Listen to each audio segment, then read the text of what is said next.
The Summer Fury continues as we head to Colorado for Fury FC 62, Geiger versus Jones on UFC Fight Pass. But first, we get things going on our Facebook prelims with a stacked card. Live from the Sullivan Event Center in Castle Rock, Colorado, it's time for these fighters to unleash the Fury and welcome in. I'm Raheel Ramzanali, joined by the future champ Alex Morano, the black belt himself, Michael Alexander. In our prelims, it's always fun, a lot of good talent. Man, this is a great time for them to showcase what they have, Michael. Yeah, if you haven't been watching these Fury events for the last few weeks, you're off the planet. It's been unbelievable so far. And we will get going right now, and we will go inside the cage to our fourth member of the broadcast team, Wayne Leggett. We are live from Castle Rock, Colorado. This is Fury FC 62, Jones versus Geiger. But first, please welcome to the cage for your opening undercard contest, Jonathan Geiger.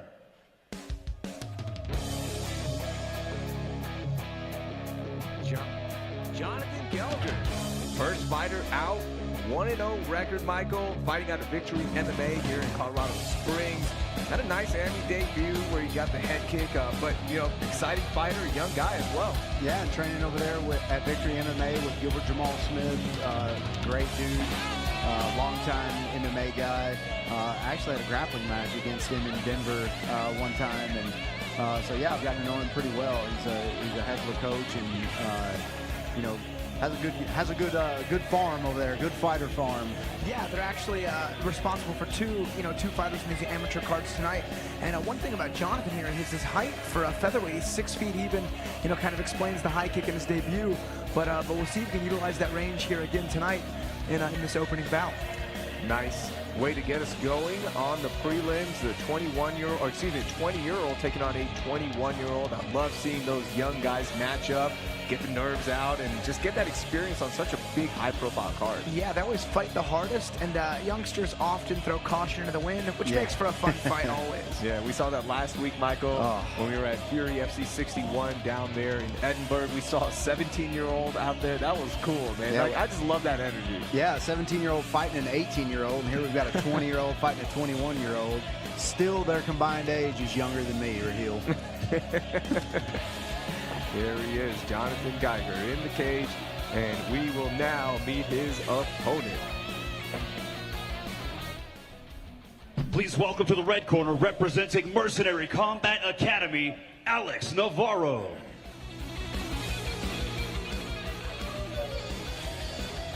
And Axel Navarro, as we were mentioning, the 21-year-old, also has one fight under his belt in his AMI career, so both guys have gotten that nervous energy out, and they get a chance to just relax. They know what to work on, they know what to expect, and that makes a lot of a difference.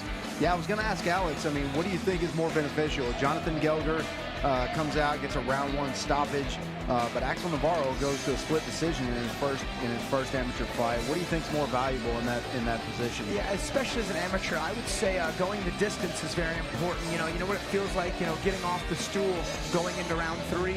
And if you're not comfortable with that, that's where a lot of guys break. You'll even see every once in a while somebody in the UFC lands the bell because, man, I'll tell you, when you feel that fatigue and you got to get up and go fight again, it'll really test your mental. Our Tale of the Tape brought to you by MikeTheTruth.com. Jonathan Geiger against Axel Navarro. As you mentioned, the height 6 foot 145 in this featherweight showdown. And we also have the reaches here off screen for you. Jonathan has a 6-inch reach advantage, so we'll see how that plays into this fight. And Axel making that final check of the cage, making sure everything's good. In the red corner there, of course, he has the red gloves on, and Jonathan's going to have those blue gloves on. Man, first fight prelims. Thank you, everyone, for joining us. Here we go, and let's meet our fighters officially. Let's go to Wayne. Interesting shorts also. Ladies and gentlemen, your opening contest, brought to you by Space City Collective, is scheduled for 3 rounds in the Fury Amateur Series Featherweight Division. Introducing first, fighting out of the blue corner. This mixed martial artist stands 6 feet tall, and he weighed in at 145.4 pounds. Fighting out of Payton, Colorado, he holds an amateur record of 1 win, no losses. This is Jonathan Geiger. And introducing his opponent across the cage, fighting out of the red corner. This freestyle fighter stands 5 feet 9 inches tall, and he weighed in at a perfect 145 pounds. Fighting out of Tri-Cities, Washington, he too holds an amateur record of 1 win, no losses. This is Axel Karma Navarro. Your referee in charge of the action, Joel Ojeda. Deep breath. Are you ready? All right, final instructions, checking in, Joel O'Hara, and here we go. Nice front kick to start from Axel Navarro.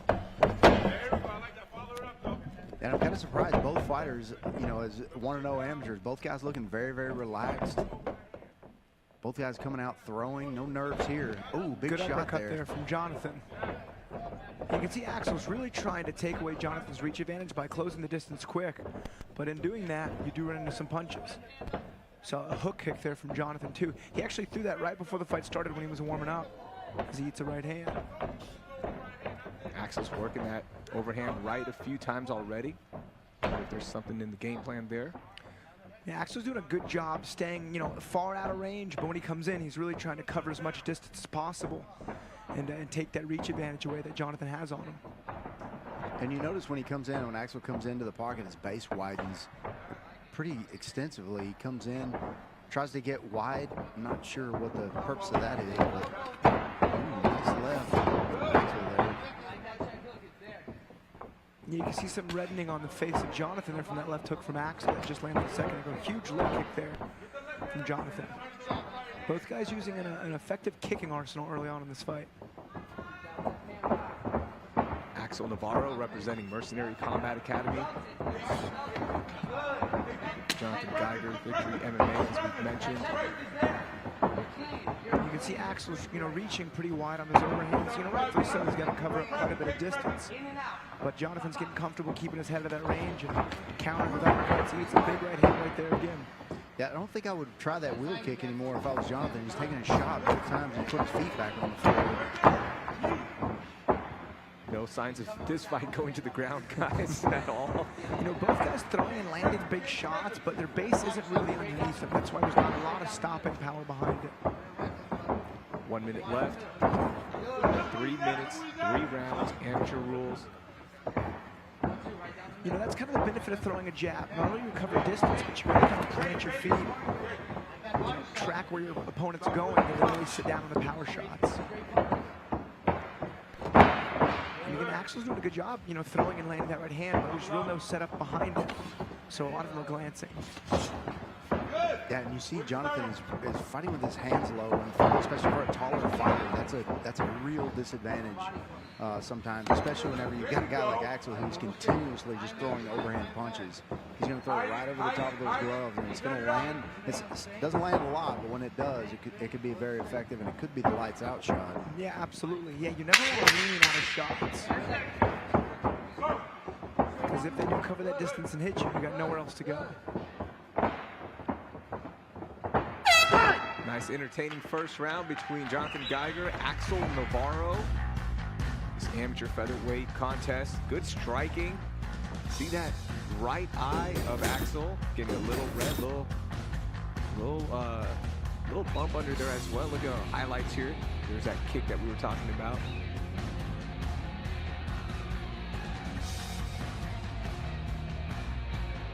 Yeah, both times he threw that wheel kick, he missed and then got counterpunched. Guys, like they knew that was coming, you know. Jonathan having that first round head kick knockout in his debut may have done some damage to his psyche there. He may be thinking that's what he wants to go after again. I'm sure he got a great response for it after that first fight. So far, Axel Navarro doing a good job of. He's taking some shots, as you can see on his face. He's doing a good job of staying on his feet. Yeah, this was a pretty high-paced first round, and guys threw a lot of power, but neither of them seems too exhausted. They were relatively measured with their output. Well, they are 20 and 21, so They better have that energy. Round 2, and nice combo to start there from Axel Navarro. I believe me, I know it's more comfortable and even easier to throw those big looping hooks. But man, if Axel can just straighten him out, I think he'll meet the mark a little more effectively.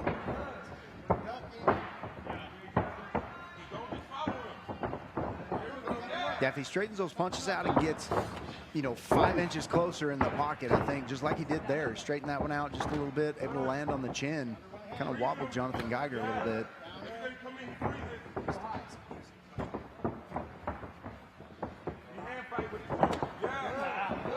Man, Axel Navarro keeps on that overhand right. He just sees an opening there.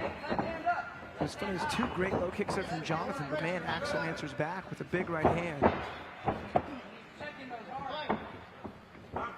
Yeah, Jonathan Geiger's got to be careful because Axel Navarro's corner has figured out that that overhand right is going to be there. It's just a matter of how many can you take or, you know, where it exactly lands. Yeah, Axel's showing some really bad body language with the right kicks that landed. And you saw he had to plant his right leg to avoid the kick and ran right into a right hook. Jonathan did a good job, you know, figuring out the low kick was hurting him. You could see Axel stepping weird on his leg. And, you know, he went, I don't want to say he faked the low kick, but he stepped in as if he was going to throw a low kick, but threw a short right hook. And that's what dropped Axel. I think it'd be beneficial for Jonathan to stand back up, let Axel up, and go back to those low kicks and right hooks. Stepping out now, seeing if he will let him stand up. I don't think so here.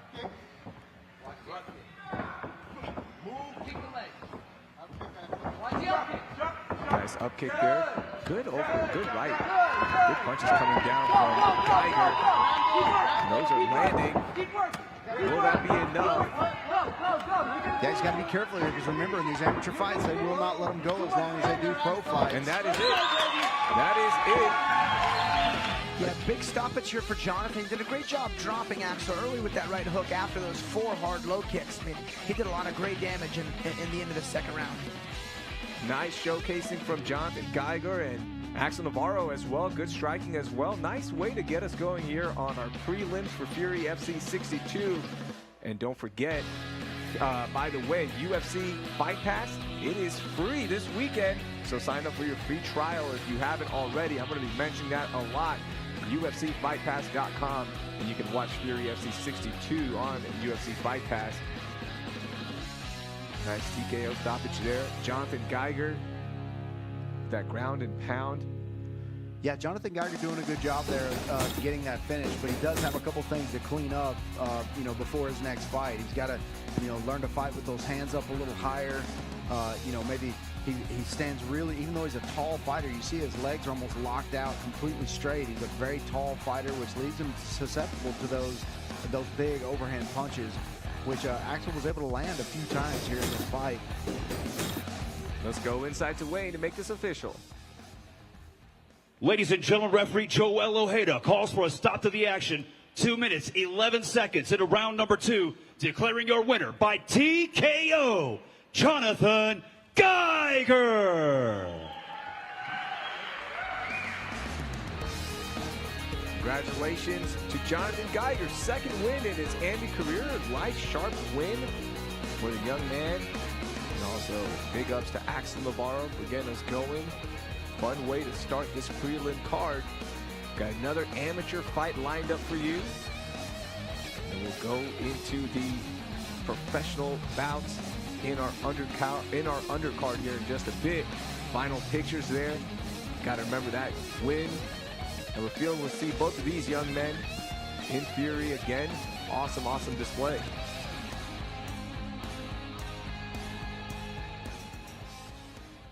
And let's go. Please welcome to the blue corner, Dave McIntosh.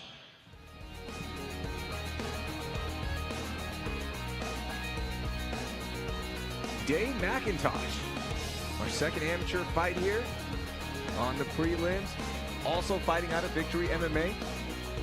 Yeah, and it's funny, his opponent, also from Mercenary Combat Academy, you know, the first 2 fights, they're all featherweights, all of them 145 pounds, you know, both from the same gym, all of them are under the age of 23. We got 3 1-0 guys, 1 debuter. It's a pretty similar matchup. It's pretty funny.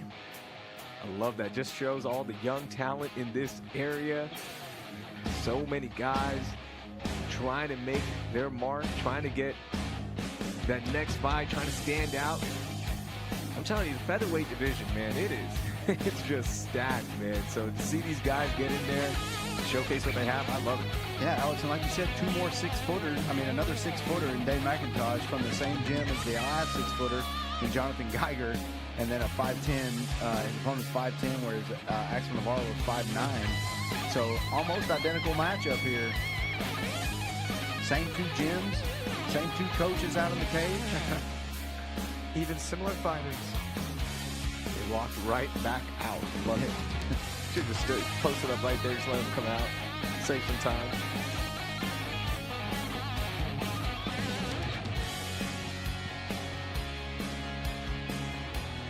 For you, Alex, when you have fighters on the card, do you just like them back to back so you can get them warmed up together, get everything going, or do you like them spaced out a little bit? You know what? It's funny doing the commentary gig now. I prefer them back to back. Yeah. Let's go inside the weigh. Please welcome to the red corner, Tiger London.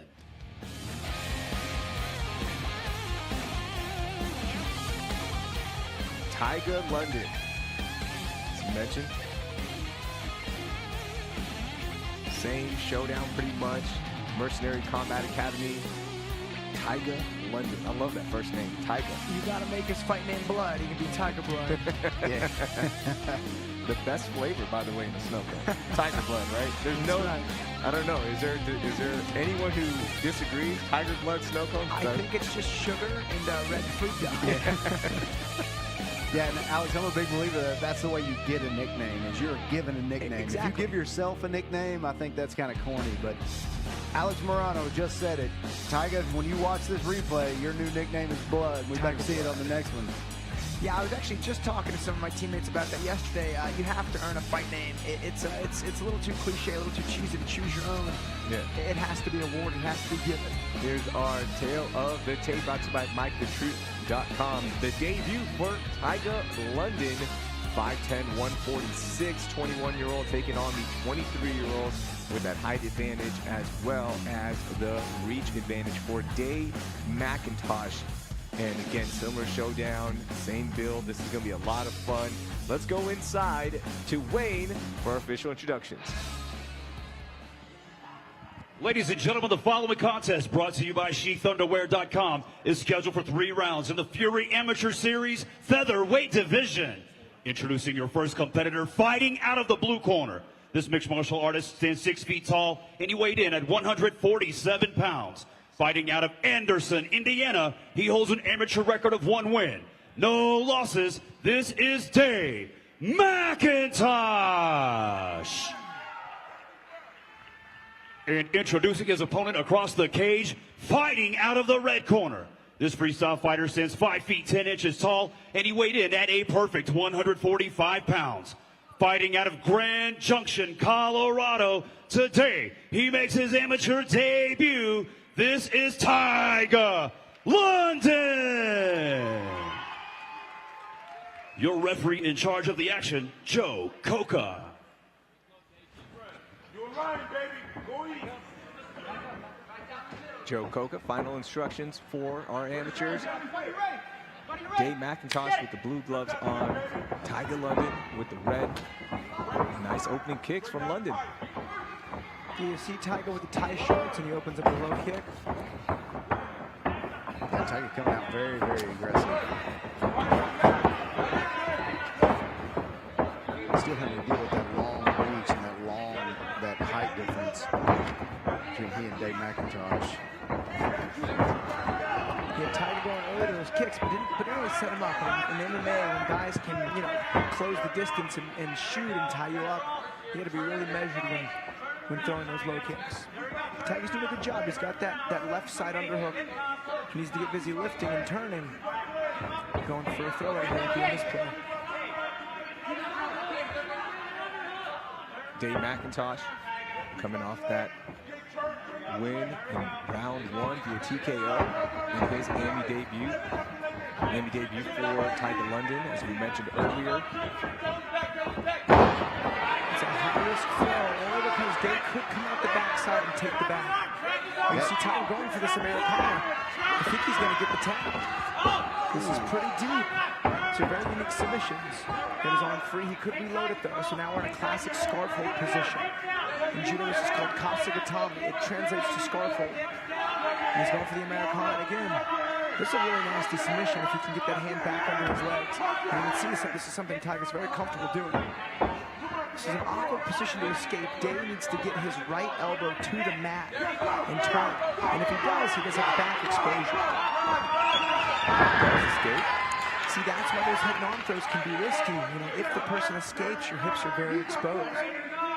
And also, typically, you have one hook in from, if you're able to escape your head, you have one hook in and you're in a really good position to take your opponent's back. And in this case, he was able to get out to the back, and then he faced him. Tiger turned and faced him, and he just, kind of bullied him down to the ground and into the mount. Yeah, it was from having double underhooks. You know, I had talked about this a few fight cards ago. There's 5 takedowns on my personal list that just aren't worth doing. Because the reward is a takedown, but the risk is mount. And you can see Days is looking for a finish here, landing really effective ground strikes. I think we may see a stoppage here in the first round.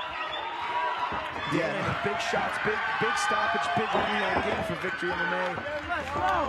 Yeah, that was a good win for Dave McIntosh because he was in trouble there. That arm lock was tight. That arm lock, something I really like doing, but it was really, really tight. Had him in it a couple of times. He was able to get out. In a little bit of trouble with that scarf hold, but once he got out of there and got into that dominant position, it's pretty much over once he got the mount, Alex. And good work from the mount as well for an amateur to notice it, to go for that finish. Good ground and pound. Really strong fighter, Dave McIntosh. Look at our highlights here. So, you see Tiger missing on that kick, and he gets body locked. And he did a good job using his underhook for watch. He goes for the head and arm throw, hits it successfully. He's even able to attack. But it exposes your hips. If the person on bottom can escape like Day did, they can get the mount or get to the back. And then land a really effective strikes. And man, Day landed some good shots, flush punches here from Mount. Good stoppage there. Yeah, Victory MMA 2-0 so far. 2 fights, 2 in, 2-0 Victory MMA. Let's go inside the weigh-in to make it official. Ladies and gentlemen, referee Joe Coca calls for a stop to the action. 2 minutes, 28 seconds into the very first round. Declaring your winner by TKO, Dave McIntosh.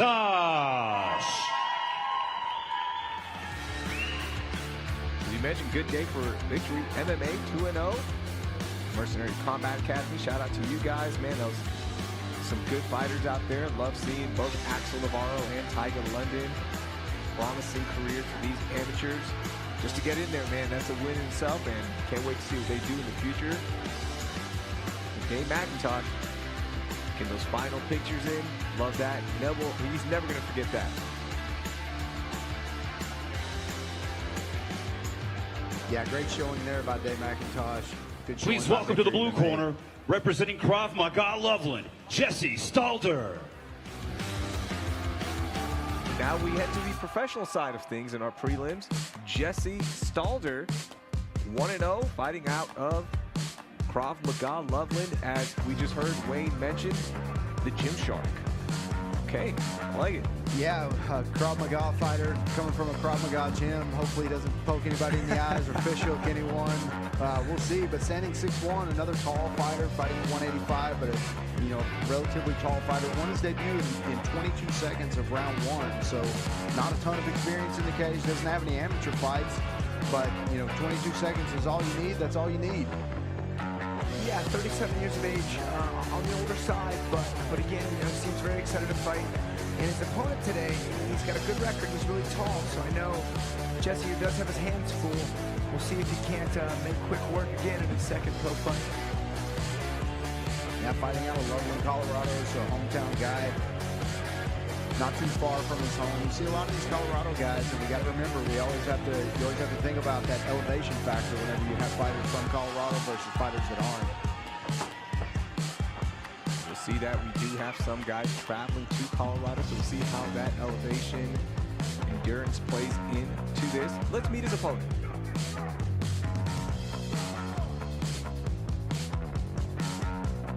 Please welcome to the red corner, LaJuan Davis. Lavon Davis, 3-0. He's also 6-0 in his amateur career, which I love seeing. Yeah, this guy is he's undefeated. He's never lost a fight in fighting since 2017. You know, his 3-0 has 2 decisions and 1 KO as a pro. But you know, that's something to say about that 9-fight win streak. Yeah, and we'll see in a second. He's 6'4", with an 82-inch reach. That's incredibly long. Shout out to Rios for doing a lot of great research and sharing it with the team. I'll tell you, I have a 72-inch reach. This guy's got a long reach. Yeah. Yeah, and at 24 years old, still got a long ways ahead of him. Probably not even in his physical prime yet, in my opinion. Alex, people in their physical prime between 27 and 34 in the MMA game. But he's a big dude. Got to give love to Sierra on our Fury FC production team as well. She's the one putting together all the numbers on weigh-in. She's doing a great job. My responsibility was just printing it, so I appreciate that. Alex, I'm going to take some credit. You know what? It's hard to get these spreadsheets printed out correctly. You guys can't see us right now, but we have a big spreadsheet of all these, all the facts and all that good stuff about these fighters. And the one thing that stands out here, and of course, this is the first thing when I look for, like, where are you training out of? And Jackson Wink MMA for Lavon Davis. And as you mentioned, here is that tail of the tape, that reach advantage, 82-inch reach for the 73 inches for Jesse Stalder, and then the height 6'4" in this big middleweight showdown. We didn't get many middleweight fights, which I love seeing, so that's nice. We've seen Jackson Wink MMA guys on this card now 2 weeks in a row. We had King Bao last week. Yep.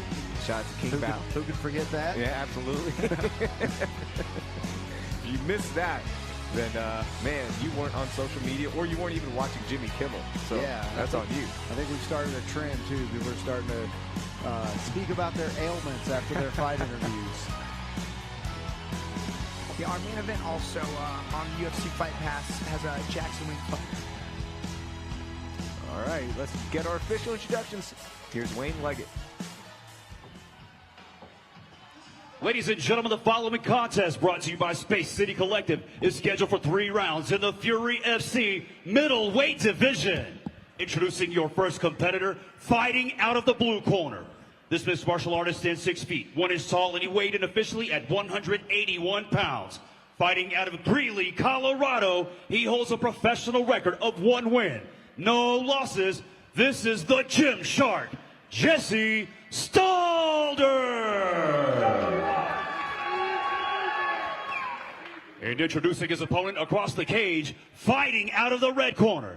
This freestyle fighter stands 6 feet 4 inches tall, and he weighed in at 187 pounds. Fighting out of Atlanta, GA, he holds a perfect professional record, 3 wins, no losses. This is Lavon Davis. Your referee in charge of the action, Bobby Wambacher.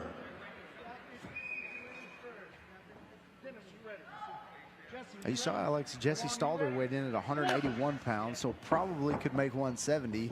And then we saw Lavon Davis weighing in at 187, so missed weight by a couple of pounds. Yeah, Jesse's coming in super aggressive. Kind of like a bar fight. His chin's right up in the air. That's not great. So I'm just get clipped with that jab there from Lavon. Yeah, and I had a feeling whenever I saw that in his debut he won in 22 seconds that it was just going to be a flurry as soon as he comes out, and it was going to be something very, very quick. Just rushed him. Yeah, let's see how he acts after he's about 35 seconds into the fight right now. I'm curious the kickboxing acumen at his gym, and it is a Krav Maga gym, and it's with the right hand. Turns him away. I mean, props to him. He's coming forward. He's fighting aggressive, but you need some defense against that undefeated pro. Yeah, definitely a no-no to turn your back to your opponent at any point in a fight. Easy catch and foot sweep there from Lavon. This is where I want to see Lavon on the ground. I want to see what kind of game he has. Such a great all-around fighter. He had a really beautiful rear naked against Joel Blankenship. Was watching one of his old fights where it was just textbook, peppered in the perfect amount of shots. Neck opened up, boom, there's the win. So one thing Lavon could easily go to mount right now. You see Jesse's, holding the top of Lavon's head. That's really, not encouraged to do because you're literally holding somebody on top of you. You need to create space in the bottom, create some angles. and really try to get back up to your feet, if not try to get back to guard. He's got a better set of frames with his arms. Good elbow there from Lawan. He had a warning, but that elbow was super clean. It was right in front of the ear. Yeah, Looks like he's going for a straight armbar, maybe. Yeah, it did look like it, and he's got the arms long enough to be able to pull that off. Was that mount that you wanted? I think we'll see a finish here in just a second. Right here, he's got to flatten him out, really drive the hips in. He could throw some elbows and punches and TKO him. I'm certain of it. He's got his hips pinned. I mean, watch, give it 2 or 3 more punches and he'll stop this fight. Yeah, that is it, man. That was quick work by Lawan Davis. Undefeated, goes to 4-0. Did exactly what he wanted to do. Get in there, show that he's a high-level guy, gets the win, and we've talked about this so much. When you are a high-level guy, you take care of opponents that you should. And he did just that, Michael. Yeah, absolutely. And at 6'4", you know, with that 82-inch reach at 185 pounds, he can be tough to deal with.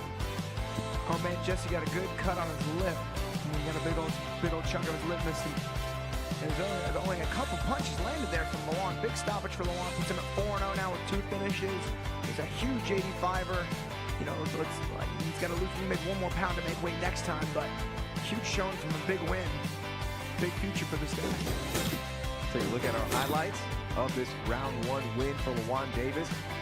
There's that foot sweep to side and just took his time there. There's that elbow you were talking about. It was nice and clean. Yeah, it was a little further back watching it the second time, but no harm, no foul. See, yeah, he did try an Americana. And then just takes the back, really bridges his hips and flattens Jesse out. He's able to land some really effective strikes and get a TK. Yeah, there's a lot of blood coming out of that face of Jesse Stalder. Let's go inside to Wayne to make this official. Ladies and gentlemen, referee Bobby Wambacher calls for a stop to the action. 2 minutes, 13 seconds into the very first round, declaring your winner by TKO, Lawan Davis. Okay, I'm not going to jinx this, guys. 3 fights, 3 TKOs. I love the finishes so far. Fury FC 62 prelims. I'm just going to call it TKO. And don't forget, we are going to go live on UFC Fight Pass at 4:30 Central Standard Time. If you don't have a subscription to it, no big deal, because this weekend you get a free trial, and you can definitely watch us if you are watching us on Facebook or on YouTube right now. Get that free subscription in and get your trial on the Fury FC 62, because we have a great card.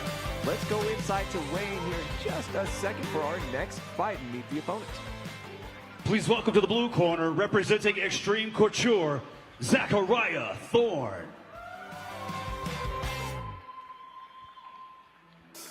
Zachariah Thorne, 1 and 2. There's a story to be told in just a second, but let's talk about his record so far, Michael. Yeah, 1 and 2 so far, and him and his opponent have a common opponent, Michael Aswell. Both guys losing to Michael Aswell. But Zachariah Thorne has decent submissions, but not great submission defense so far in his career. But he has been around for a while. He's been fighting since 2016, so you know he's got some decent experience inside the cage. So I mean, not a new fighter, but you know, not somebody who's been around forever either. Only 24 years old. And he's the kind of fighter that we love to watch. As you mentioned, he loves to bang. He is a guy that will stand in there in that fight against Michael Aswell, the Texas kid, who we're going to see, by the way, next month as we go to Fury FC 64 in Houston. But going back to that fight was stopped when his eye was literally swollen shut. Like, there was nothing you could do. He was in there banging against the Texas kid, man. I love the spirit this kid has. Yeah, this guy's really tough, and you know we'll see if as his skill level progresses, and as he's still very, very young. So you know, that's the thing about being an active fighter. If you're very, very young, you're an active fighter, you're taking on big time opponents. You know, you can get an upside down record and still be a very, very good, very, very dangerous fighter. Yeah, he comes out of Extreme Couture. You know their roster of training partners and fighters is very high, so you know he's getting good quality work. Yeah, he's definitely training with some of the best out there at Extreme Couture in Las Vegas. Just about any gym in Las Vegas, you're gonna get quality training out there. Let's go inside to Wayne to meet his opponent. Please welcome to the red corner, Kyle Broadwater.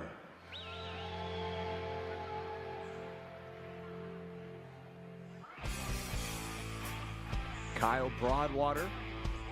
Now his record 1-6. I understand it's a record you go, what, 1-6, but man, he's had some tough fights, Michael. Yeah, he has. He's another guy who doesn't.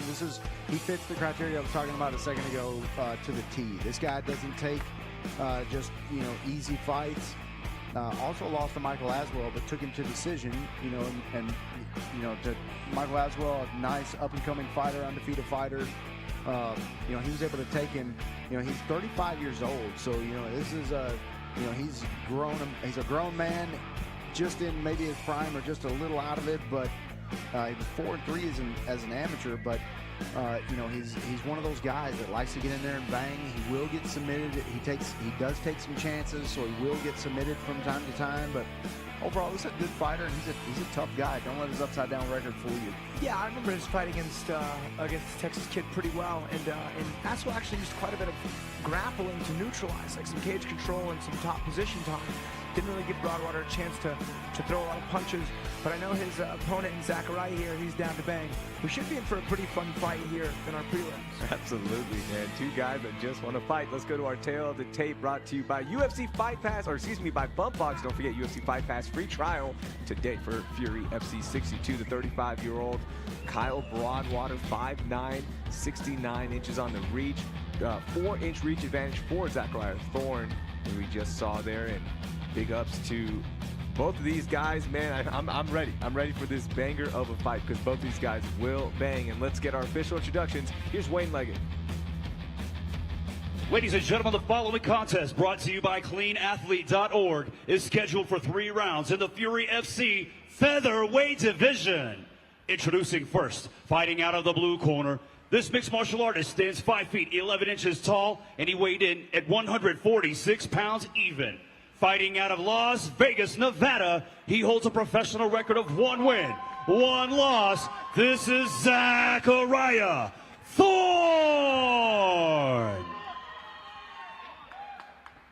And introducing his opponent, fighting out of the red corner, this freestyle fighter stands 5 feet 9 inches tall, and he weighed in at a perfect 145 pounds. Fighting out of Austin, Texas, today he seeks his 2nd victory as a pro. This is the Kingslayer, Kyle Broadwater. Your referee in charge of the action, Joel Ojeda. All right, somebody's going to get their 2nd win in their career. Zachariah Thorne, Kyle Broadwater.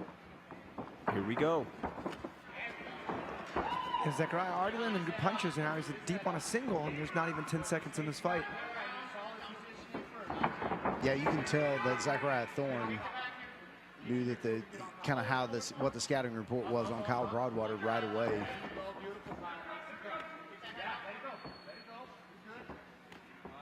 Exposing the face there.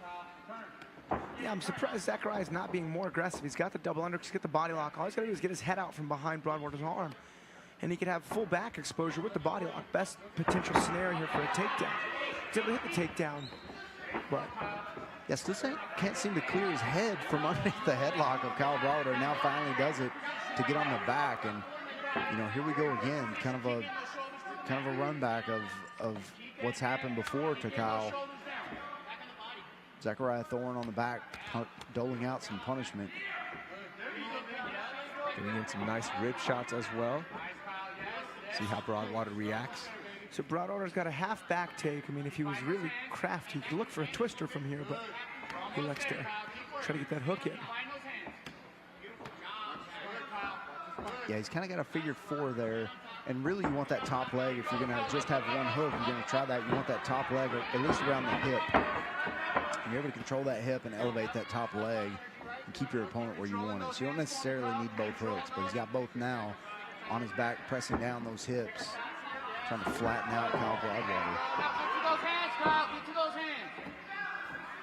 Got to be careful there with the back of the head. Had an elbow there that looked like it might have been close. And we've seen this a couple of times. For those of you watching at home, we've talked about this before, Alex. There's an imaginary line that goes over behind your ears, over the top of your head. And if you hit behind that line, that's considered a blow to the back of the head, but everything in front of it is perfectly legal. So saw Broadwater do a good job getting back into half guard, but now closed guard, but still he's on his back. I mean, he's got to look to get up to his feet.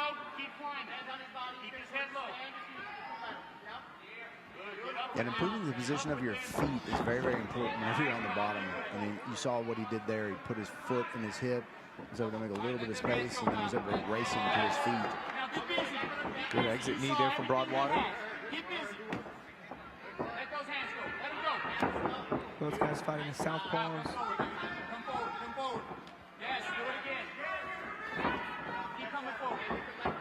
Yeah, both southpaws, and you see Zachariah Thorne kind of turning his back whenever that jab. He's kind of throwing that jab like with the knuckles first, kind of a slap motion from that position. Yeah, Broadwater hits a double, but Zachariah kind of gave it up. Shoots an arm. The elbow is just on the hip line. The elbow is almost clear. If you look at Broadwater's left elbow, it has to be above the hips of Zach for Zach to hit a finish. Yeah, he's got to be careful. He's got a triangle transition here. If he just puts that knee around the other side of his head. It's like he's hell-bent on getting that arm bar, though. He's got to reload it. He's got to get all that slack out of there. Now he should go to the triangle, like you said, Michael. Yeah, once he's got it there, if he just takes it. He does reload it. The elbow line's a little more in depth here. He could finish this on. Yeah, I think he's going to finish it there. Yes, he got it. Beautiful armbar finish from Zachariah Thorne. Stayed with it for a long time. Looked like Kyle Broadwater was out of it. Wow, good work there from Zachariah Thorne. Gets his second win, and yes, you deserve that. Take a little break there. Let it all out, Zachariah Thorne. A submission win. You can tell Zachariah's comfortable off his back because he didn't really defend that double leg at all. He almost kind of came off the ground giving it up, knowing he'd go into close guard. And the moment his guard was closed, he trapped the wrist, he hit a deep underhook on the leg, and cut his hips over for the angle for the arm bar. It took a reload to go for it a couple times, but he got the finish. You can see it here now. Yeah, initially it looked like Broadwater did a good job of defending it, had both hands clasped up together. And then you mentioned the reload. We'll see that in just a second. But good work there from Zachariah Thorne. Yeah, and you see Zachariah was on the back here, lost the bottom hook, just switch sides like you should. You always want that bottom hook if you got somebody's back, at least if you're not able to get both. And you see, like you said, Alex, that takedown. Let's go right over and switches that on bar. Let's go inside the weight to make this official. Ladies and gentlemen, the end comes 3 minutes, 32 seconds into the very first round. Declaring your winner by tap out due to an armbar, Zachariah Thorne. Congrats again to Zachariah Thorne. He keeps the streak going. You know what? It's like a no-hitter. I'm saying it. You know, I don't care. I don't believe in jinxes, all right? 4 fights, 4 finishes. Let's go inside the weigh to meet our next fighter. Please welcome to the blue corner for your next match, representing Extreme Couture, Mahila. Kaleo, we've seen him before. Michael, you love the Hawaiian spirit, that fighting style, that determination, and he has that. I do, man. It's a compared a lot to like the Mexican boxers. It's just the spirit that they have. The Hawaiian have the same fighting spirit over there, man. And it shows in their personality in the ring. It shows in kind of how they approach these fights. So I really, really like these Hawaiian fighters. Yeah, I don't know what it is either. The Islanders, they got granite chins too. They usually got crazy good knockout power and good chins. See that awesome tribal work all over his body. So many great things being represented there. Kaleo had a great fight against Justice Torres. It was a tough loss for him back at Fury FC 55, but you guys remember that fight, man? It was just non-stop action and a tough loss for him. Yeah, tough loss there. Won his debut against Andrew Slater by decision. So, he's had 2 pro MMA fights and both have gone to decision. So he's got a lot of experience. He's got 6 rounds worth of experience in there in 2 fights, and there's something to be said about that. Let's go inside to Wayne to meet his opponent. Please welcome to the red corner, Arian Young.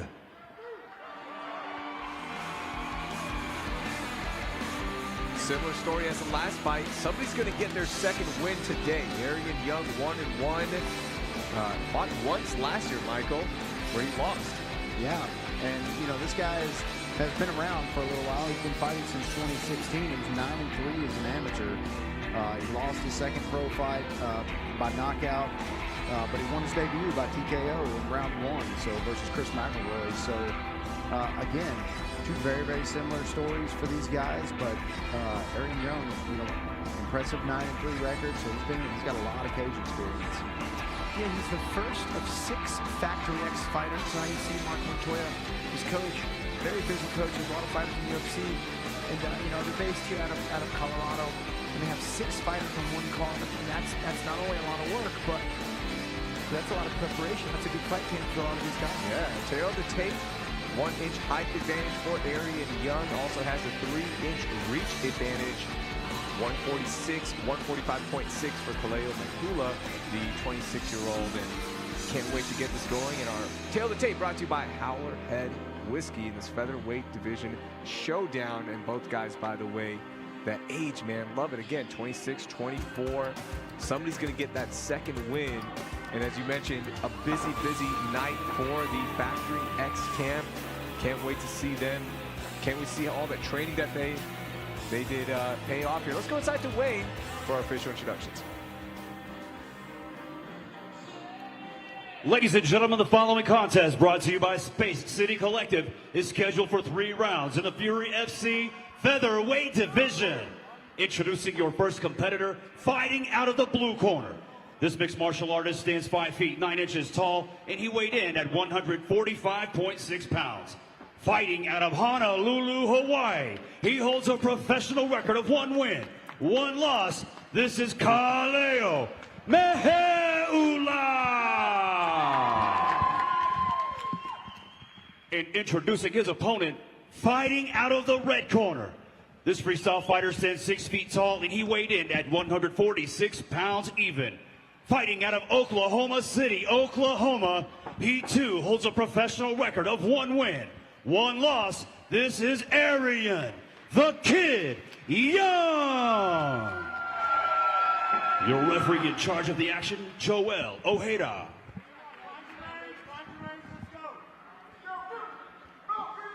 Arian Young with the red gloves.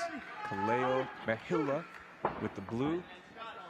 I always mess up that hard H there. It's hard for me. I don't know why. So I apologize to Kaleo and his family there. Mahila. There you go. Mahila. Mahila. I got it down. Here you go. All right. I'll be impressed when you can say the state fish's name. Mahi? Oh, no. No, what is it? Well, I'll leave that up to you to do the homework to try to pronounce that one. A really well-timed shot there from the kid, from Arian. And, man, Kaleo did a good job turning his hips and stuff in the head, but Arian stuck with it. And you'll see him use a low figure 4 right below the knee line, right on the shins, to try to pin Kaleo's legs and just really slow his hips down. And what you'll see is the top man will often cut angles and exactly try to escape out the back. That was really good, conventional, like MMA style wrestling and grappling here, used by Arian. Yeah, Arian with both those hands clasped right above the hips of Kaleo Mahila. Yeah, a lot of guys will reference Khabib Nurmagomedov on the leg figure 4s, and there's really 2 styles. There's an offensive wrestling style where you figure 4 below the knees just to pin your partnerships on the ground. But then there's actually a style you can do it from the guard. They actually call it the throttle guard, oddly enough. And Shin Aoki and Damian Maya were 2 of the guys to utilize that effectively on bottom. Yeah, big suplex there from Arian Young. Kaleo jumping right back up to his feet, though. Yeah, Kaleo does a good job instantly reacting and defending these takedowns. You know, he's getting Arian's elbows high, which gives his hips a bit more freedom. You know, he's looking to get his legs on the outside angle so he can't get tripped. You know, just the moment Kaleo can, you'll see him try to unlock Arian's hands and turn and face. And Arian understands that he's really doing a good job changing the angle of his lock and trying to really sag all of his weight onto Cleo's, you know, left and right side to get him off balance and even ride him out. This is very fatiguing for both guys. More so for the guy getting taken down. Cleo's doing a good job though. I mean, just spreading his hips, fighting his hands, and getting that lock high. Yeah, Arian really wanted to get this fight to the ground. He does not want it. He does not want this to be on the feet. He's made that obvious in the first round. That he's going to work as hard as he has to get Kaleo to the ground. And man, when you shoot in and wrestle and shoot and wrestle and fail, it literally burns a lot of, you know, energy for you know, no real effect. Now we see Kaleo open up that stand-up a little bit. Such a good stand-up game from the Hawaiian. See those kicks. You can see why Arian wanted to take him down so quick. It's two really good jabs there from Kaleo. Yeah, it's funny how those landing shots to the face, taking a few to the face, will turn you into a wrestler really, really quick. I mean, yeah, I mean, Arian knew that. Kaleo's really getting loose and opening up. One thing I like about Kaleo is he's switching his stance. He's moving his hands a lot. He's making it really hard to time an effective shot. And Arian kind of sold his hand quick. He shot it instantly. While Kaleo was dry and fresh, he was able to negate a lot of those takedowns. Good low kick there from Arian.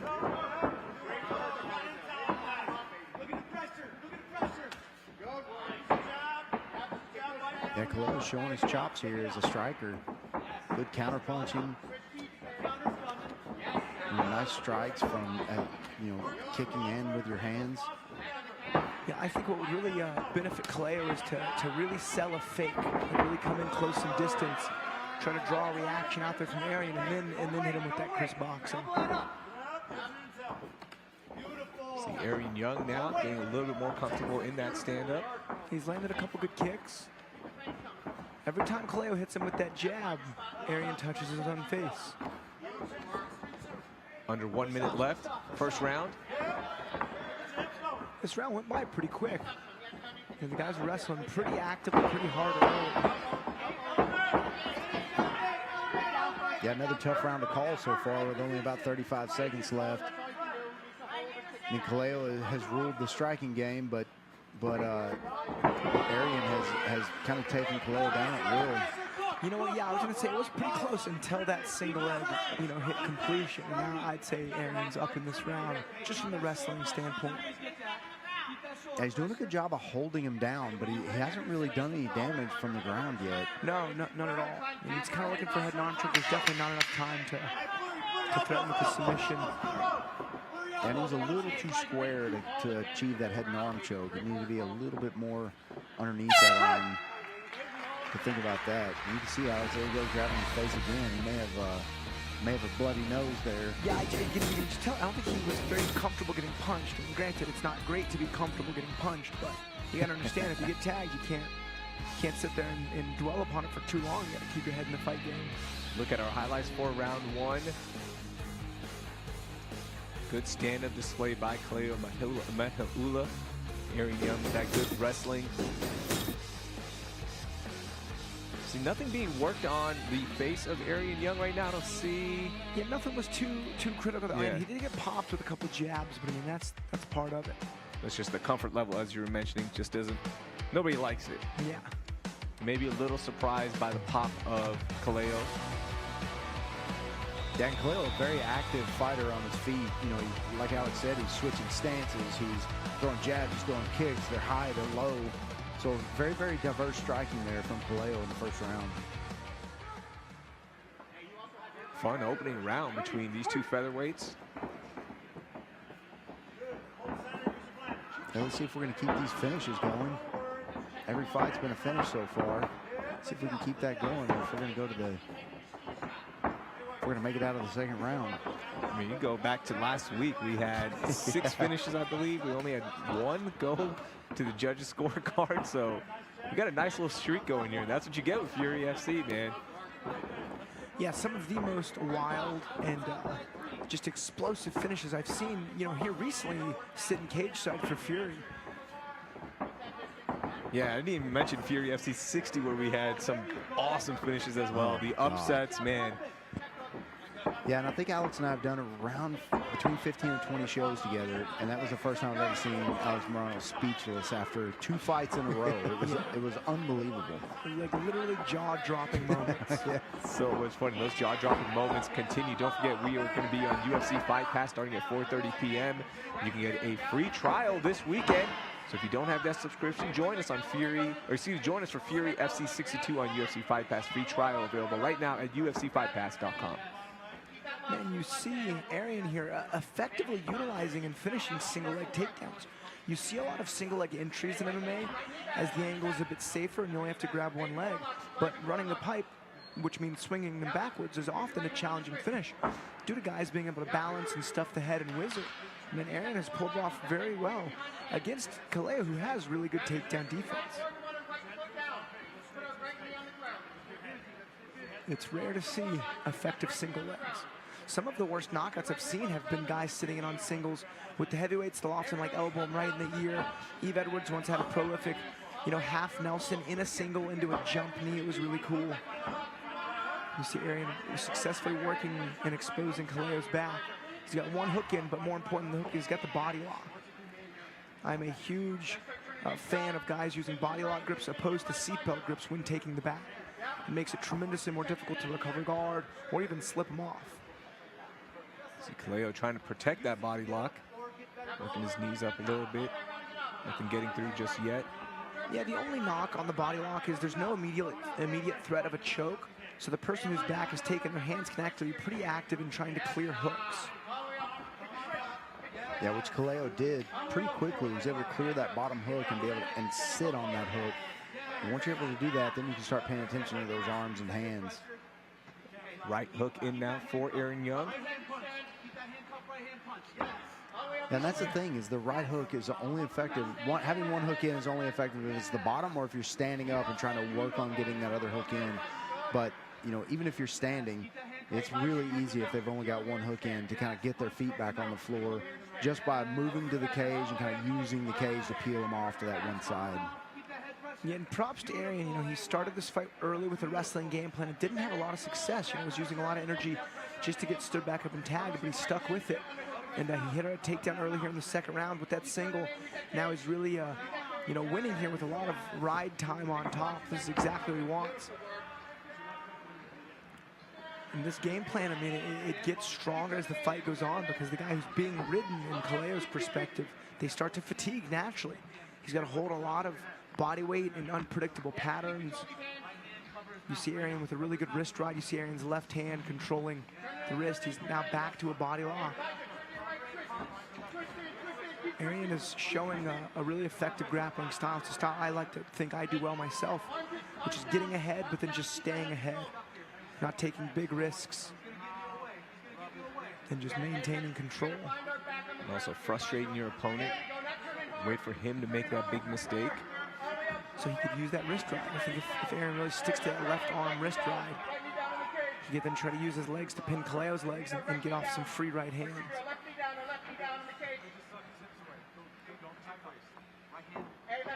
And you see Arian's right in the corner. He's got his coaches 1 foot from him. He's giving pretty clear and direct advice. Yeah, and the best part about that, Alex, is the coaches can see what hand position you have, what leg position you have. They can see where his head is. So that's what makes it so important whenever your coaches are over there. They can see very, very clearly what you need to do next. Sometimes whenever you're across the cage, they're telling you what to do, but they can't see that he's got a hold of your hand or something like that. Exactly. So they can't see it, though. That's the benefit of being in your coach's corner right there, right up against the cage. And you'll see it a lot. People going for double legs, they'll pick their opponent up, they'll look for their coach, and they'll go over and slam them down right in front of their coach's face. Man, just a perfect round there from Arian Young from beginning to end. That was really dominant. Not only that, as you guys mentioned, right there in his corner, so getting the perfect instructions. Man, that was an impressive round 2 of wrestling from Arian Young. And again, just frustrating Kaleo, which is huge. And don't forget, by the way, we are on social media at Fury Fighting on Instagram, at Fury FC on Facebook. By the way, if you are having watch parties, if you're supporting your local fighters, make sure you tag us in your stories at Fury Fighting, and we will share those stories with our followers as well. Fury Fighting Championship continues. A lot of fun, a lot of good news, by the way, and pictures afterwards on our Instagram at Fury Fighting. And then, of course, follow us as well at Raheel Doing Things, at Black Belt Mike 99. Yep. And then Alex at Alex Morano UFC. MMA. Oh, I messed it up. Oh, almost there. I just let Instagram tag automatically. Yeah. Here we go. Pops up in ours. Round 3. Ooh, nice kick there from Arian Young. So, I mean, it's pretty safe to say Kaleo's down 2 rounds. Arian knows his wrestling is superior. And this is a tricky, position for Kaleo. He's got to really turn up the aggression and make his boxing work without overcommitting and getting taken down. I mean, it's a catch-22. And that's the thing about those leg kicks and kicks in general. Whenever you're fighting a wrestler, every time you pick that foot up off the ground, you're susceptible to the takedown. And Arian, of course, knows that. He's going to keep feigning. He's going to welcome those kicks because he's going to watch for that foot to come off the ground. And as soon as he does, he's going to shoot.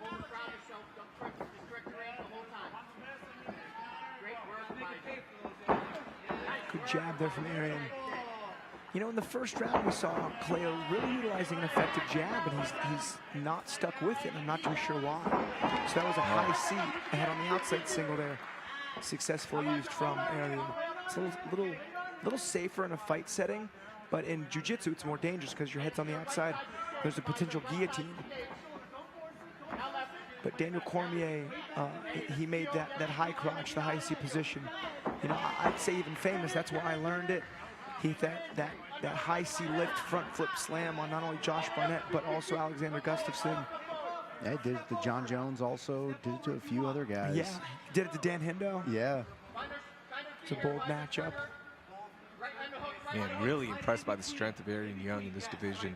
For a featherweight, he has controlled. Yeah, and he's big too. He's 6 foot. I mean, we've seen a lot of 6 foot tall featherweights. It's pretty unique. You see he's got the double wrist right. I mean, you see it's really Arian's left hand, behind the back of Kaleo controlling that wrist.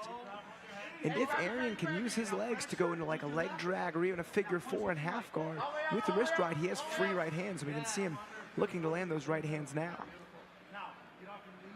And that's the thing about the double wrist right, Alex, is you're not really looking to punch. It's more of to keep control of your opponent. Maybe try to improve your leg position, but you can see that Arian's got his heart set on wrestling his way to victory here. Yeah, and rightfully so. We'll see if he does go back to that wrist ride, but there's a really crafty one-armed Kimura. If you hit a wrist ride, you can get their hand behind their back. And I never knew the name of the submission. And just recently, actually, at an Eric Garcia produced Submission Hunter Pro, there was a submission called the cop lock. I mean, it's the same motion a cop would use to handcuff somebody. And I never heard that submission title before, and I really appreciate it. So I'm calling with that now. Yeah, the cop lock it is. Got to be careful talking about that one. Michael, I'm going to go back to your initial question for me. What is the state fish of Hawaii? It is the reef triggerfish, but also known as the here we go. Homu Homu Naku Naku Pawa. Not That's Aku close. Pawa. That's How do you say? close. Do you got it? No, I don't. Oh, I thought you knew it. That's I looked it up. I knew it was long, and I knew it was something crazy like that. But yeah, ask any native Hawaiian, and they can wrap it off to you just like that. It's crazy. For all our Hawaiians that are watching and supporting Kaleo, get at me on Instagram at Raheel Doing Things. Send me a video of you saying it because I want to hear it. And now Arian Young looks like that left elbow, or left arm getting under, but now goes back. It's a rough spot. So what can happen is top man and Arian can really bridge. We actually saw a finish in the 185ers earlier. Or if you get your back taken and you let him bridge into you, it flattens your belly out. In my opinion, it's the worst position that exists in jiu-jitsu and in MMA. And here we go, Arian looking for that head and arm choke, it looks like. He needs to get his opponent flat on his back to be able to finish this. Yeah, Arian really got nothing to lose to really empty the gas tank going for this finish. There's only, there's less than a minute left. He's already up, 2.5 rounds. He's just maybe 5 inches away from sliding into full mount. Yeah, which we've talked about many times, Alex. I'm not a fan of as much as I like half guard from the top side. really effective ground pound from half guard from the opponent on top. Very interesting tattoo on Aaron Young's back. I'd like to hear the history of that. Yeah, you got 5 silhouettes, and then a character. I was curious myself when he was walking out. I'm trying to make it out. I can't even see. Aaron, you're gonna have to get at us, man. Let us know what that's about. See, right here, he can just rain down right hands if he really committed to it. That's what I love about that wrist guard. As we end round 3. More than likely a big win for Aaron Young. It was an absolute domination in round 2. Probably snuck in round 1 as well with that big takedown and about 36 seconds left in round 3. Just no answers there for Cleo Mahila.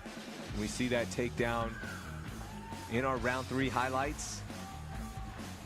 So yeah, he shot a double, went to a single, then he popped his head out, went to a high C. It was really good chain wrestling there from Arian. And I tell my students all the time, think about takedowns like punching combinations. One punch doesn't win a fight, it's combinations. Same thing with takedowns at a higher level. He hit the double leg to close the distance, tried to gain more leverage on a single leg as he cut the angle, his head popped down, right into a high C. And that's the takedown that actually got him to finish. Yeah, really high-level wrestling showed by Arian Young. He's gonna be a really tough guy to beat with wrestling that good. See, not too much damage taken by Cleo Mahila, but just that wrestling, man, as you guys mentioned, it was so good by Arian Young. Something to work on for the youngster Cleo, who is now going to move to 1-2 and then 2-1 for Arian Young. As you see that mutual respect between both opponents, love seeing that, talking it out, man.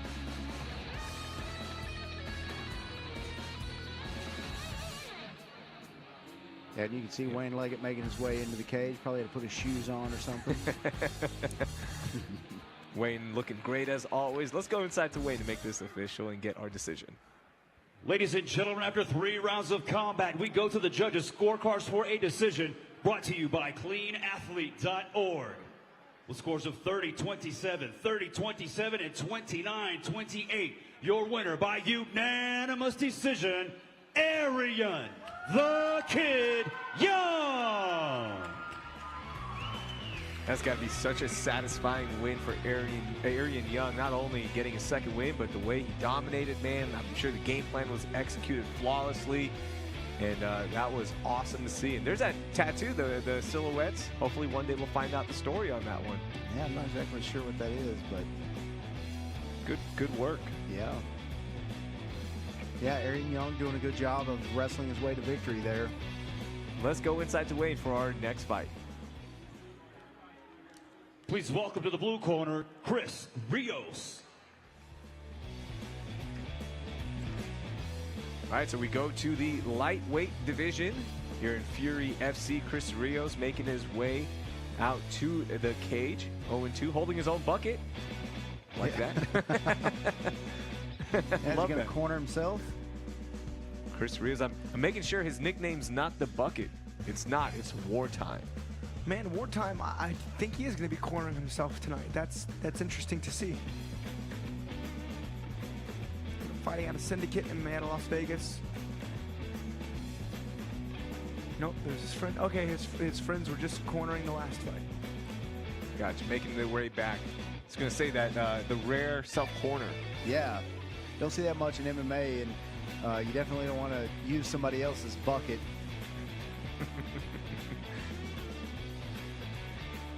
So just another task put on Chris Rios as he makes his way into the cage. Carry your own bucket, buddy. 0-2. Looking for his first professional win. Did lose at FC 51. Had that pro debut last year as well. Good stand-up fighter, has a good tank. He's competed in Muay Thai competitions as well, so a stand-up is going to be fun to watch. Let's meet his opponent. Please welcome to the red corner, Joseph Garcia.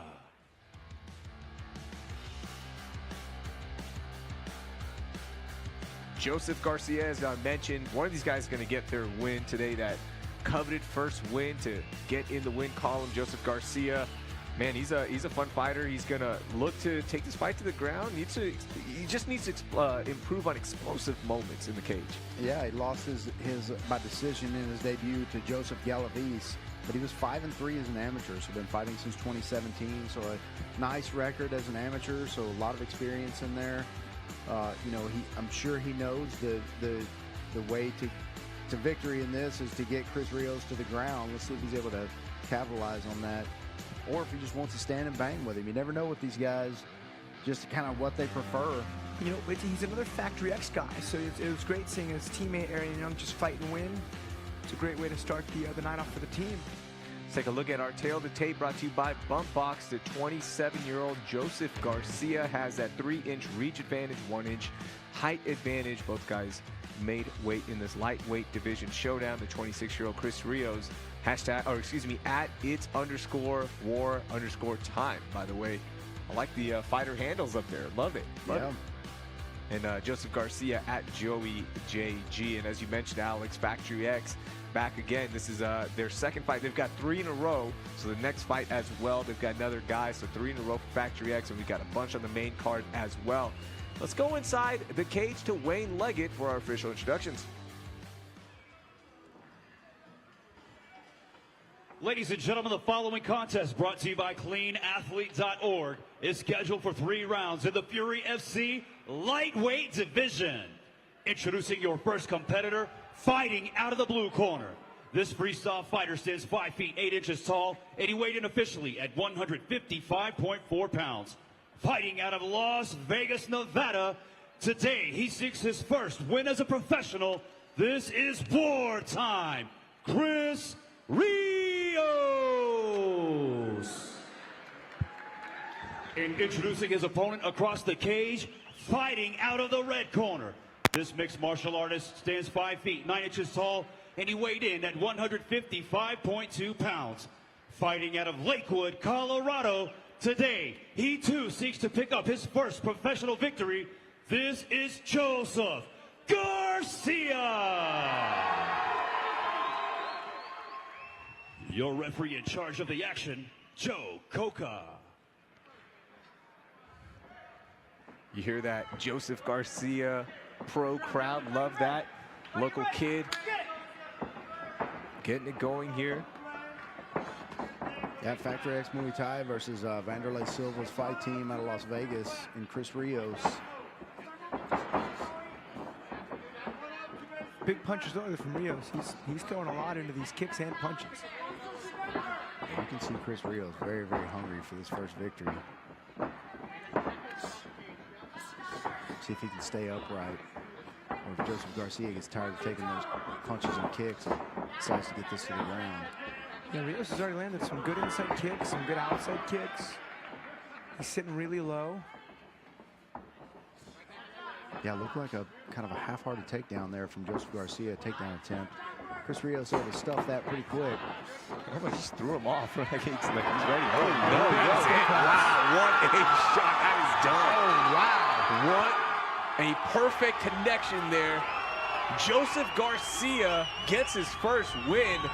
Wow, Michael. Yeah, he like shot and Rios framed, and from that collar tie, Garcia just started rifling off hard right uppercuts.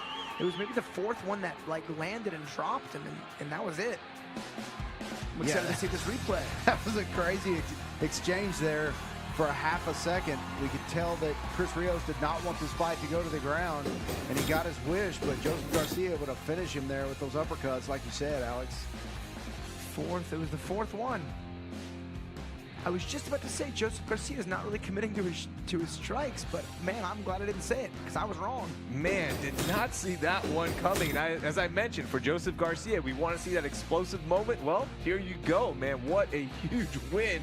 Gets his first professional win. Congratulations to Joseph Garcia. Wow. Yeah, anytime you keep that head still. Now, you know, Joseph Garcia had the back of his head and was punching with his other hand, so he's kind of bringing it into his fist. But, man, you can't keep that head in the same spot when people are throwing punches at you. Man, the collar tie uppercut, one of my favorite clinch strikes. I've never once thought to shoot a double. Hopefully the guy would frame, and then from there you just rifle off those uppercuts. I mean, you can see, did a lot of damage early to Rios. And his nose is busted, his jaw's busted. Brutal power there from Joseph Garcia. Huge win. Second win in a row here for Factory X. Yeah, watch out, Gracie Baja Woodlands. Alex is going to come over there and do this. Collar tie. Yeah, do some collar ties, takedown. They're all used to it. Yeah. We know what we're drilling on Monday, huh? See the cutman working there on Rios. Man, he got busted up hard there. That got out of hand for him quick. I mean, he was doing great until he wasn't. Out of nowhere, too, man. It just shows you, man. You just never know, and changes so fast, and that mutual respect there between these two opponents. And we'll go inside to Wayne to make this official. Ladies and gentlemen, the end comes 50 seconds into the very first round, declaring your winner by knockout, Joseph Garcia.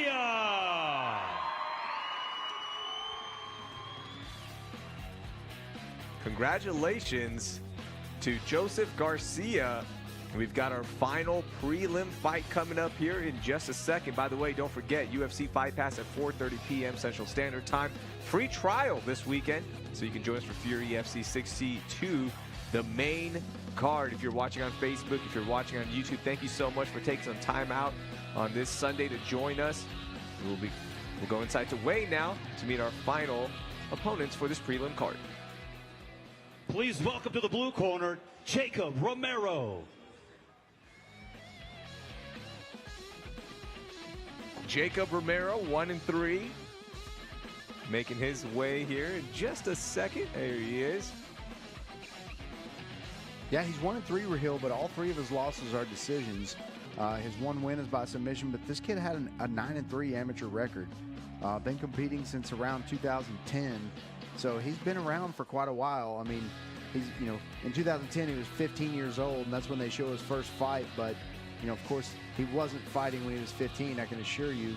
Hey, he does look a lot like Urkel. Yeah, that's his curious. nickname. Yeah. Urkel. Say, Michael Alexander, were you a big Family Matters guy? No, I wasn't. No. I mean, of course, I was aware of Urkel. Yeah. But I probably threw out a few "did I do that?" whenever I was younger. But yeah, I've never been a big guy who watches a lot of TV, anyways. So I'll always have it on, but that's mostly for my dogs. I don't really watch anything. Urkel, love that nickname. I'll tell you, George Martinez, Urkel's opponent, has a little more to lose than most guys. You can't lose to a guy named Urkel. No, you cannot. And he's trying to keep that streak going as well. Factory X MMA winners 2 in a row here. Yeah, and if Jacob Romero, if he wins this fight and doesn't say, "Did I do that?" Be a missed opportunity. Yeah, for sure. There's a big Full House guy, of course. Yeah. You have to peg one show on me. Let's Fresh Prince first. Yeah. Then Full House. Let's meet his opponent here in just a second. Let's go inside to Wayne. Please welcome to the red corner, George Martinez. All right, George Martinez, as we mentioned, Factory X, 3 fighters in a row, and this is our final fight on the prelim card. Final walkout here on the prelims. Fury FC 62. Don't forget, we go live at 4:30 p.m. Guyton versus Jones. Man, it's going to be a good one, and you can watch it for free. If you don't have a subscription, no big deal. Join us. Free trial going on right now. Just sign up before we go live for Fury FC 62. Yeah, big fight, as Alex mentioned, for George Martinez. The buzzsaw, he's 4-2, fighting out of Factory X Muay Thai there in Colorado. But he started out 4-0, so he's on a 2-fight losing streak here. 3 submissions and 1 knockout to start his career. He was 5-1 as an amateur. This guy's got good submissions, pretty good stand-up, but he is on a 2-fight losing streak. So looking here to get back on the winning side. Both of these guys, as you mentioned, with Jacob, had that 9-3 AMI career, 4 finishes in a row as well.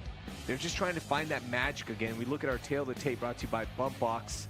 The 4-inch height advantage for George Martinez. 4-inch height advantage as well for George Martinez, the 27-year-old. 126 on the scales for him, and Jacob Romero, 125. Came in perfect for this flyweight showdown. But both those guys, you know, they've experienced that success. They've experienced those stretches of success. To find that magic again, how hard is that, right? Like, you remember, you know the feeling. You just got to find it. Yeah, streaks in MMA are tricky because every fight is so independent. It's its own real journey and test. And, you know, especially a lot of these fights have months and sometimes even years in between them. It's hard to sometimes lump these streaks together. And, you know, you really got to focus on the task at hand, the fight at hand. And I'm sure both these guys, you know, had a good, successful camp, especially Martinez. You know, one out of 6 guys on the same fight card from the same gym. It's big. All right, let's go inside to Wayne for our official introductions. Ladies and gentlemen, the following contest, brought to you by SheathUnderwear.com, is scheduled for 3 rounds in the Fury FC Flyweight division and is your final preliminary match of the afternoon. Introducing your first competitor, fighting out of the blue corner. This freestyle fighter stands 5 feet 3 inches tall, and he weighed in at a perfect 125 pounds. Fighting out of Tri-Cities, Washington, today he seeks his 2nd victory as a pro. This is Jacob Urkel Romero. And introducing his opponent across the cage, fighting out of the red corner. This mixed martial artist stands 5 feet 7 inches tall, and he weighed in at 126 pounds even. Fighting out of Chihuahua, Mexico, he holds a professional record of 4 wins, 2 losses. This is a buzzsaw, George Martinez. Your referee in charge of the action, Joe Coca. George Martinez with a lot of crowd support there tonight, Raheel. Factory X showing up. So many different guys on the card from Factory X. You know, they brought their fans, getting that local support. Always a fun time here in Colorado. Man, Martinez's chin was up in the air a little bit. Urkel was coming in hard with some big hooks. Both guys fighting as southpaws.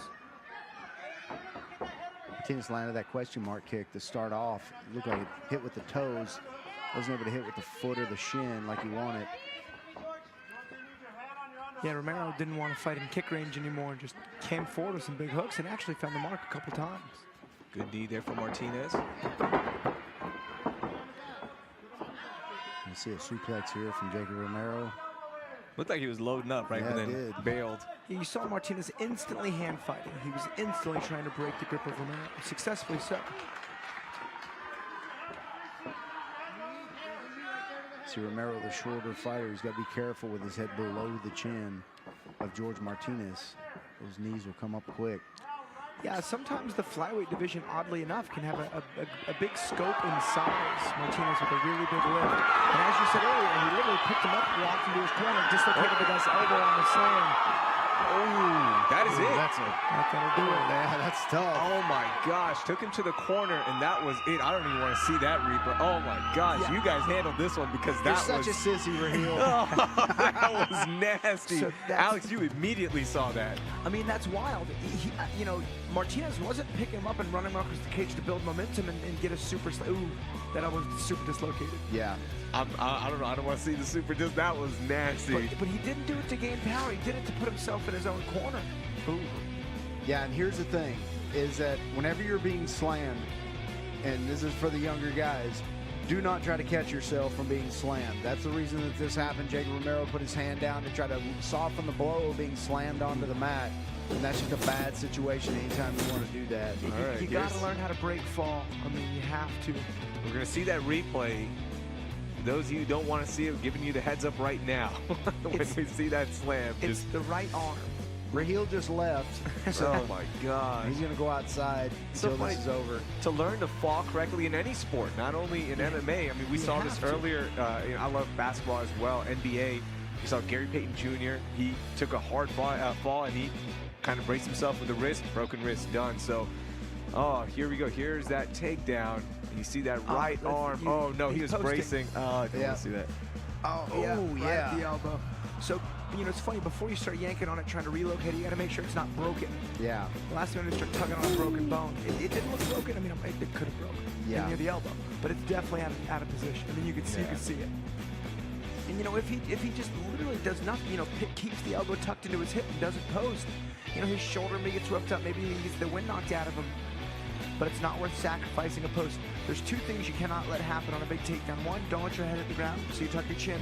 And two, you know, you want as much of your body to hit the ground at the same time as possible to really disperse that pressure so there's no one point of contact. And in this case, it was Jacob Romero's right palm was that one point of contact with, you know, a combined 250 pounds of weight coming down on it. You got to have some good technique when being thrown. See our medical staff there getting that sling on and wishing the best there for Jacob Romero. Let's go inside to Wayne to make this official. Ladies and gentlemen, the end comes 1 minute, 18 seconds into the very first round, declaring your winner by TKO, Buzzsaw George Martinez. Well, there you go. 7 fights on our prelim card, and only 1 went to the scorecards. I love it, man. Bring our undercard to that's a bringing close. the energy, and that's kind of setting the stage for Fury FC 62. We go live on UFC Fight Pass at 4:30 p.m. Central Standard Time. Get in your free trial right now and join us on behalf of the entire production crew and everyone here at Fury FC. For Alex Morano, for Michael Alexander, I'm Rahil Ramsanali. We will see you on UFC Fight Pass for Fury FC 62.